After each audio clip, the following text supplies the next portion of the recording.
Mandela! So I want to talk to you about changes and how important it is for you to get used to changes, to used to coping with changes, to be used to things moving all of the time, to new things coming into your life, to old things moving out, and to get comfortable being uncomfortable. Because sometimes that's why we shy away from changes. That's why we sometimes perceive them as being negative. It's basically when we don't understand, when we don't embrace change. We don't understand that nature changes all the time. If you look at a plant outside, from the moment you wake up in the morning, when you come back at night, it's no longer the same. The bird, there's always continued movement in nature, and just by looking at nature, we are diving and deeping and enriching ourselves just by observing it. We are learning from it, and so when you look at nature, you see that animals and plants are used to change.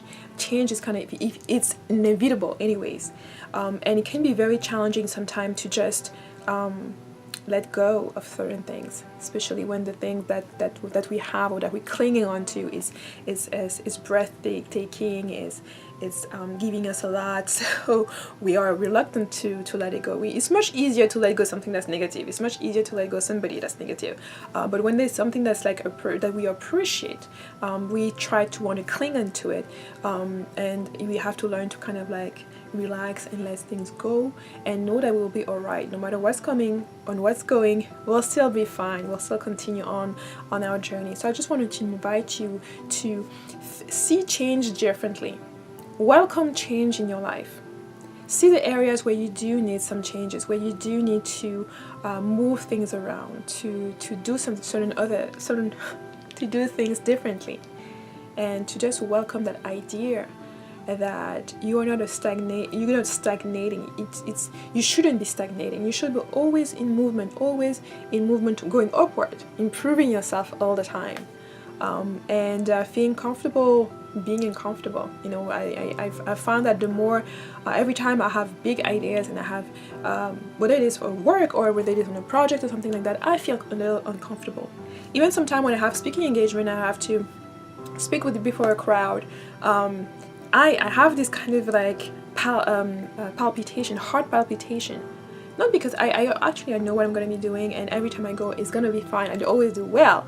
It's just that feeling about, you know, that little uncomfortable feeling that you have for a couple of seconds. And I think that also makes it worth it. I think, you know, maybe I won't have it anymore, I don't know, but I think it's because I still have it that I know this is something I still need to do.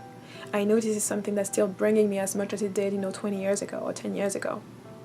And when you don't feel anything anymore, when you don't feel any passion, when you feel dull, when you're like so in the routine that you can't even get your head out of it, that's when you need to look around and shake things up to bring changes to you, to bring changes into your life.